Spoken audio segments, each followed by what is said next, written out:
we get so wrapped around the propeller shaft too so many times about what inflation is doing to our money. Right now, the U.S. has an inflation rate of about 1.5%. This is one of the lowest rates in the civilized world. It's also one of the lowest rates we've had in the last century. We've hit 1.5% before. We've actually hit minus percentages, the last time being 2009, and we know how that comes about. That means that the economy has practically collapsed. When you have minus inflation or deflation, that's called recession or depression.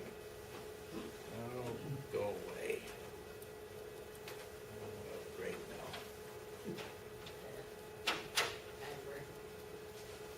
So let's talk about some cases of hyperinflation. I really want you to. Damn it.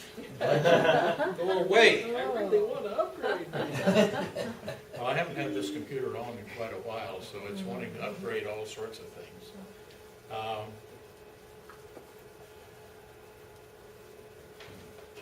Okay.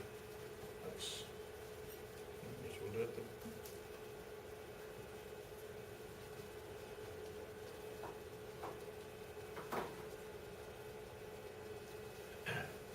Okay, inflation. I'm going to have to read some of this because it's too small. Some of the people in the back may not be able to see it when we get some other slides. It's the rate that money loses value over time. And it can happen for a number of reasons. But the usual reason, the most common reason, is when a government starts issuing more money, running the printing presses, as we like to say, without anything behind it, without anything guaranteeing the purchasing power. This happens usually in times of great national crisis, or when the government gets over its head in debt. The Roman Empire went through several periods of this where the money got so, of course in those days they didn't have notes or paper money, but they would debase the currency, the coins, so much that at times the Roman government would make you take the imperial coins for payments from the government, but they wouldn't take their own coins back in taxes. You had to come up with good gold or good silver to pay your taxes. But if you were a government contractor, and they had them then too, of course, then you took the government's money because that was the only way you were going to get paid at all. As a result, of course, the price of things went up because the price in terms of value doesn't really change that much. I can remember back in the 70s when I first got interested in collecting coins, and I figured that in 1920 you could have bought a brand new Ford car for $20 double eagles, $20 gold pieces. In 1975, you could still buy a brand new Ford car for $20 gold pieces. The paper value of the car was by then about $5,000, but 20 double eagles would buy one. Okay, back.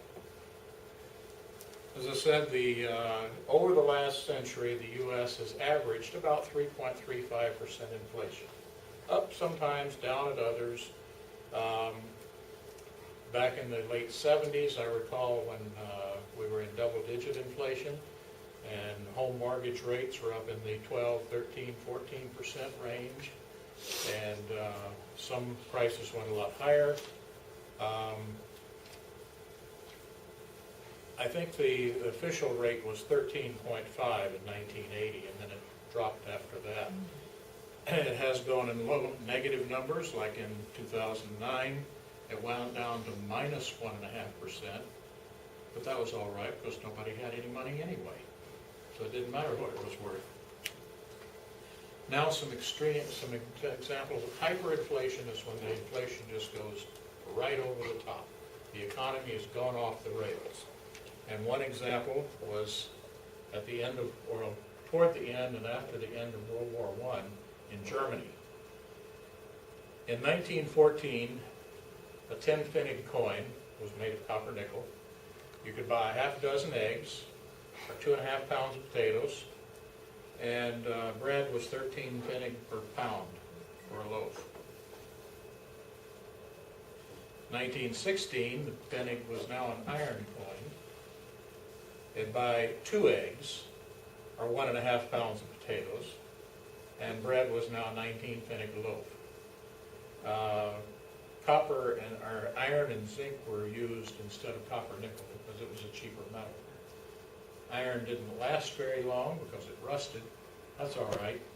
The value of the money didn't last very long either. Nobody cared.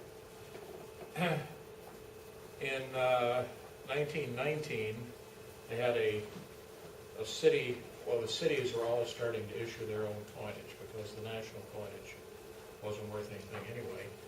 And the city of Cinzig issued a 50 pfennig, that'd be a half a mark coin, in iron.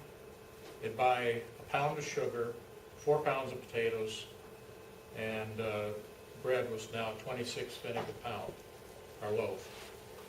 Pfennig is, 100 pfennig is a mark. 1920, 1 mark, paper money, would buy half a dozen eggs, or a pound of flour, and bread is now 1.2 marks per loaf. This was called a state loan currency note, and it wasn't backed by anything except just your trust in the government. And the trust in the German government was going down real fast. 1922, we're now issuing 10,000 mark notes. And by the end of the year, well, at the beginning in early 1922, 10,000 marks would buy 250 pounds of meat. By the end of the year, it'd buy 5 pounds of meat. By June, bread was 3.5 marks per loaf. That was June of 1922. This was the highest denomination currency ever issued by the German government. It very soon became small change. 1923, 500 mark coins were issued in aluminum. It'd buy 1 dozen eggs, or a pound of flour, and bread is now 700 marks per loaf. Marks, not penny. This is the highest denomination coin issued for circulation. It dropped so fast that they gave up on coins, just went to paper. May of 1923, 500,000 mark note, 500,000 marks. It would buy 40 pounds of meat, and bread is now 1,200 marks per loaf. July of 1923, a 10 million mark note. You'll buy 12 pounds of meat, 7 pounds of butter, and bread is now 100,000 marks per note. A lot of times, and this one was, by this time, they're only printing the notes on one side. Kind of like the Confederate currency, right, in late 1864 and 65. The Confederacy had no source of paper. They were taking wallpaper and printing currency on it, one side only. If you see a 1865 Confederate note that's printed on both sides, that's a modern replica. October of 1923, they're now issuing 1 Milliarden notes. Or if you know your German, Milliard in Germany is what we call a billion. Their billion is what we call a trillion. So the Germans have this problem with dealing with American currencies, and when we talk billions, of course they're thinking trillions, and God, those Americans are just pumping out money like crazy. But anyway, at this point, 100 Milliarden note would buy a half a pound of meat, or no, 3/4 of a pound, 3 eggs, 1/6 of a pound of butter, and bread is 670 million marks per loaf. I can remember stories about, says upon being paid, workers would rush out to stores and buy anything they could get, because they knew the price would be higher in a matter of hours. I can remember stories of people who would take bushel baskets full of money to a store and one woman set her basket down outside the store while she went in to find what she wanted. And when she came back out, the money was blowing down the street, but somebody had taken the basket. The basket was worth more than the money. Right. November of '23, we're getting right to the end here. 100 billion Milliarden Mark note. And November 1st, 100 billion Mark would buy 3 pounds of meat, and bread is 3 billion marks a loaf. November 15th, 100 billion Mark would buy 2 glasses of beer, and bread is now 80 billion marks a loaf. On November 15th, a new currency, the Renton Mark, this is by the Vichy government, was introduced, and one new Renton Mark was worth 1 trillion of the old marks. Prices stabilized under the new currency, however, the wealth of most of the nation's citizens had been destroyed. At this time, the mark was worth, the old mark, traded in US dollars, 4.2 trillion marks to a US dollar. So in 1924, with the new Renton mark issued, they issued a 10 Renton Pfennig aluminum bronze coin to buy 3 eggs, or 2 pounds of potatoes, 35 Pfennig per loaf for bread, and this was also when the Nazi Party took over. That was the end of the Vichy government and the beginning of the climb of the Nazi Party and all that that entailed.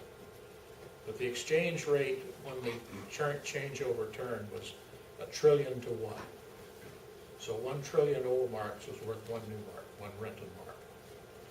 The inflation rate was 29,500%.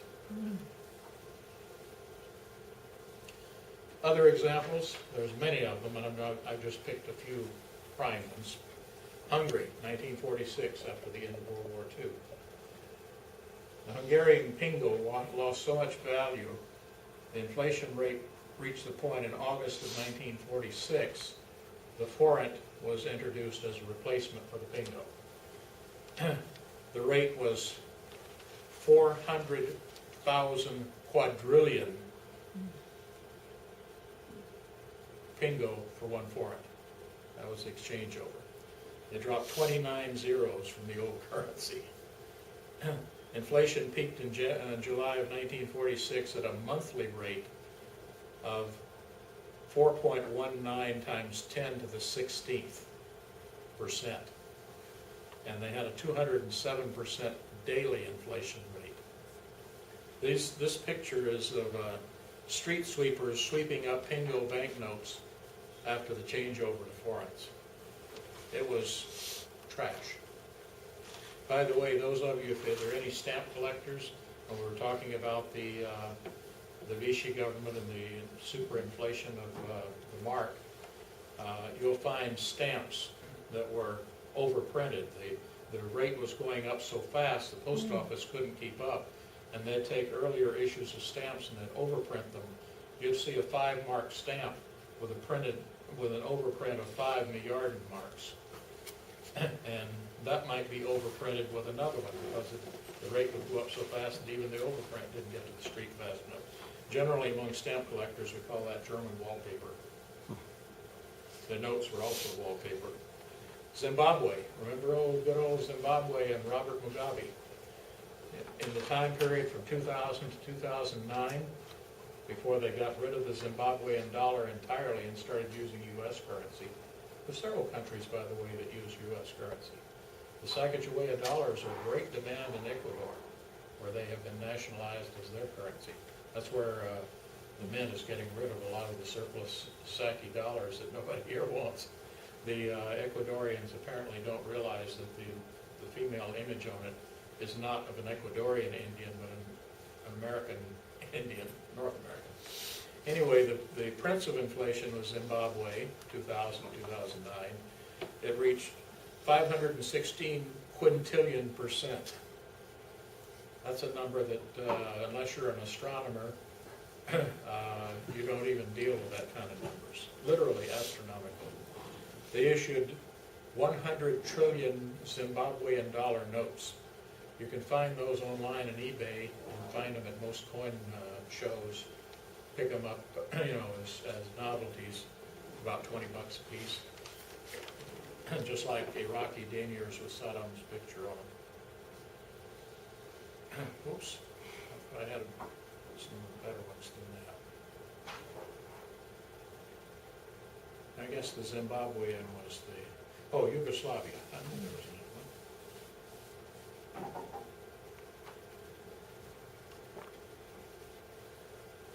Go up on the screen.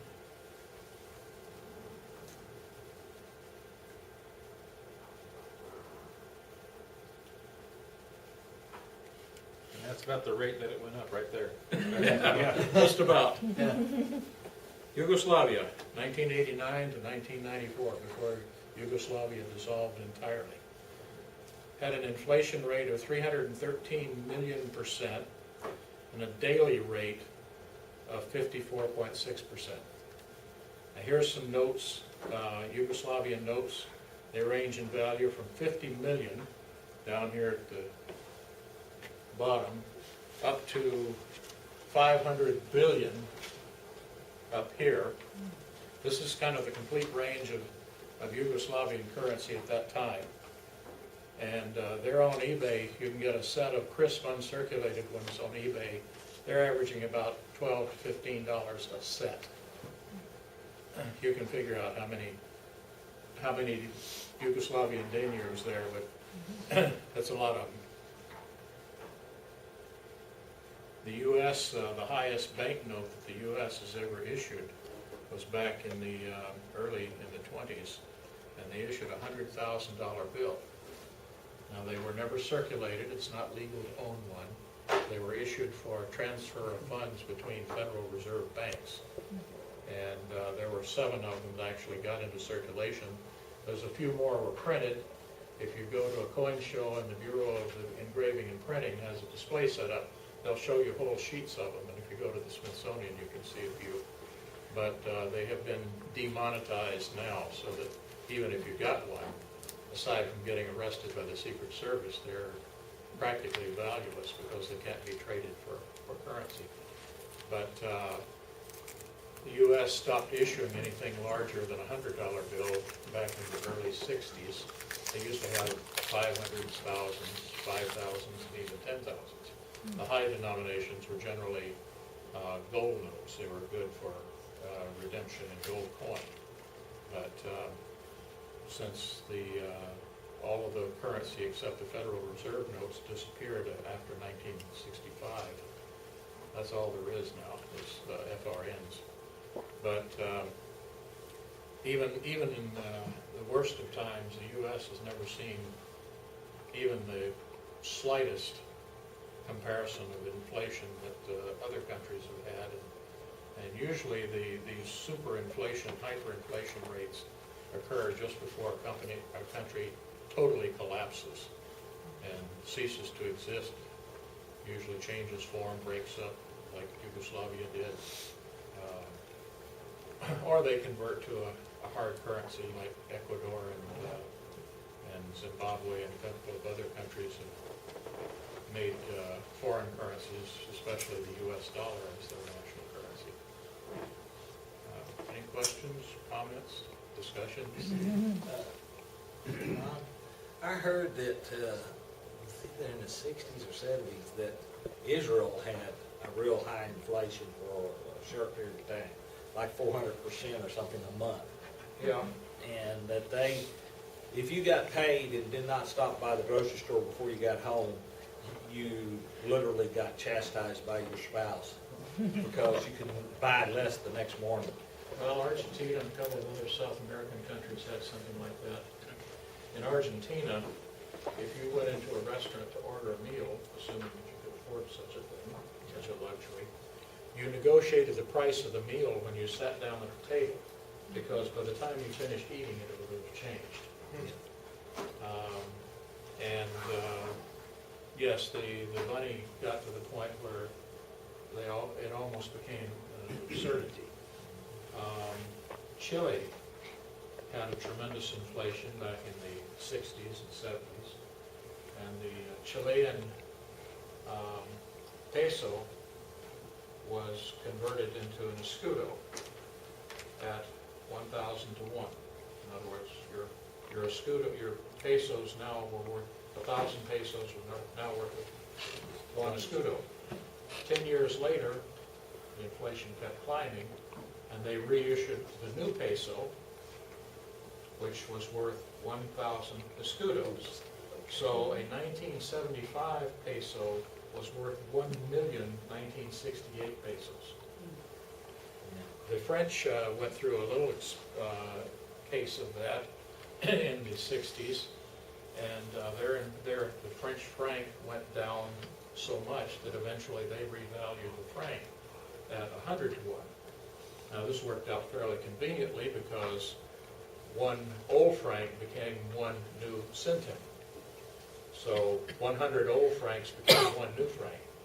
And Ian Fleming played with that a little bit in his James Bond book, Casino Royale, where he has James Bond playing gambling at Monaco, and he was enjoying the prospects of, he would count his winnings in old francs and his losses in new francs. It sounded so much better that way. Yeah. What about Mexico, the centavos, has it changed very much? Well, for decades, the Mexican peso, and I was going to do another presentation sometime using that as an example of inflation too. You know, the American dollar was actually derived from the Spanish 8 real, which later became the Mexican 8 real when Mexico got its independence. The 8 real coin was actually 0.903 fine silver. The American standard was 0.900. And up until about the late 1880s, anyone doing business in Asia would have to, an American would have to send their American dollars to Mexico and exchange them for pesos, because the Chinese considered the American dollar to be lightweight, which it was, it's about 2% short. There's an interesting story about how that happened too. But anyway, when the Mexican Revolution occurred, the most recent one in World War I period, 1915, 1916, the government, or each of several governments, devalued so that instead of issuing 900 fine coins, they went to 800 fine, and then in the 20s and 30s they went to 720 and then 500, and over the years up until the early 50s, the silver content of the peso gradually went down to 500, 300, finally 100, which is 1/10 silver. Basically, it was a base metal with a silver wash over it, up through 1967, and then all the silver was taken out entirely. They still issued high denomination silver coins up to 1972. They had a 25 peso piece that was $7.25. For years, the Mexican peso had been locked to the U.S. dollar at a standard exchange rate of 12.5 to 1. So the peso was worth 8 cents U.S. In 1972, while I was working as a U.S. Customs inspector at the Mexican border, all of a sudden the president of Mexico, one Saturday night, broke the peso loose from the dollar. So on Saturday, you go to the bank and exchange them, and you had 12.5 pesos bought you $1. By Monday morning, when the banks reopened, the dollar was now worth 25 pesos. Just doubled overnight. A lot of banks in Mexico were paying pretty high interest rates. And there was one rate if you invested in dollars. There was another rate if you invested in pesos. Well, because for the last 70 years the exchange rate had been locked in, a lot of people, especially older retired people, were going down and buying savings certificates denominated in pesos. And the banks were paying like 9.5% for dollars and 13.5% for pesos. This is at a time when the US banks were paying about 4.5 or 5%. Now we're, put a decimal in front of that. But anyway, that Monday morning when the exchange rate changed, there was no formal exchange rate, just whatever the market would bear. People were going down and trying to get their money out and coming back crying because the $10,000 they had on Saturday was now worth $5,000. And those who had bought all these exchange notes in Mexican pesos were now watching it evaporate right in front of them. Those who were invested in dollars were still okay because they were going to get paid. They took the lesser payoff and, the banks were still paying the dollars out at the rate that they had promised. But anybody who invested in pesos, yeah, you got 100,000 pesos here. You want that in dollars? Okay, that's not so much. But the inflation really took off around 1980 or so and started climbing so that by 1990 the Mexican peso was worth about half of an Italian lira, which at that time was trading about, I made a visit to Italy and I think I was getting 1,550 lira to the dollar. So the Mexican peso at that point was down around a little over 3,000 to the dollar.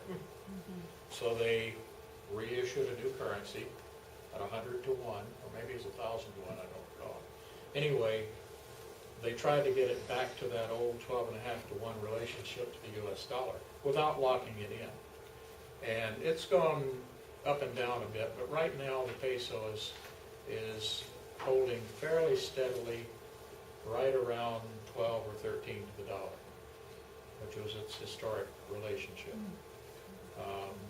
But if you collect Mexican coins, which I do, you'll see that they issued new pesos, and they're in with the Mexican dollar sign, which is like the US dollar sign, and to indicate that this is the new peso, not the old peso, which was practically worthless. And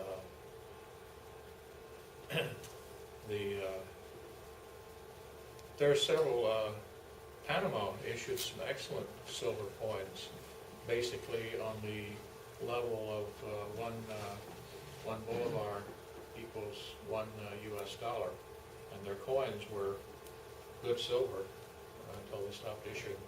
There's no country in the world right now that issues circulating silver coins. They issue a lot of NCLTs, which is non-circulating legal tender. They're legal coins, but they're issued for collectors and not actually issued for circulation. Anybody who wants to buy silver or gold can usually pick up most of these coins for just a slight premium over their bullion value. There's some beautiful coins. Cook Islands turns out some good stuff. Isle of Man does a lot, but they're like collecting playing cards. They're good for the silver in them, and they're good for nice, pretty patterns, but as far as I'm concerned, they have no collector value. Anything else? Any other? Yeah. Yes, ma'am. Do you know, or could you speak about some of the countries in Europe are totally getting away from a cash society? Well, A friend, well, it's my sister's brother-in-law from Belgium was there and said that you can buy more if you have cash, but they're moved, like Switzerland, I think it was, he said, they hardly have any cash. People get a card that yeah, they smart cards. swipe and their money is put into this account, and there's no such thing as cash much anymore. Well, yeah, what they're doing is a lot of them are carrying smart cards. Those haven't taken off in the U.S. because most people are not equipped to use them. But smart cards are different from a debit card in that with a debit card, it's hooked to your bank account. So when you swipe a debit card, it makes an immediate electronic draw on your bank account. A smart card has a chip in it, and you put the amount of money on it that you want to walk around with in your pocket, just like you'd put money in your wallet, cash. And every time you use it, it swipes, but it's taking it out of the card itself. And that card is not linked to any account. Well, it is to the extent that you can stick it into an ATM and you can recharge it when you want to. But if somebody steals the card or finds it if you drop it, all they're going to get is the money that's on it at that particular moment. And of course, they have to have the PIN to access that. So essentially, a smart card is a pretty secure way to do it because it has no hook back to your bank account. If somebody gets your debit card and they can figure out the PIN or break it, they can drain your bank account. With a smart card, they can't do that. They can only get access to the money that's loaded onto the card at the moment. It's kind of like a gift card from Walmart or from, Same idea, yeah. where the value is magnetically encoded on it, Right. except that with a smart card, you can recharge it. Yeah. Because it's on a, basically it's on a flash memory chip. And, yeah, a gift card would be a good comparison. Because I've used the same gift card now for almost 3 or 4 or 5 months. You know, my Starbucks card is the same way, you know, I go in, okay, put $10 on it. And,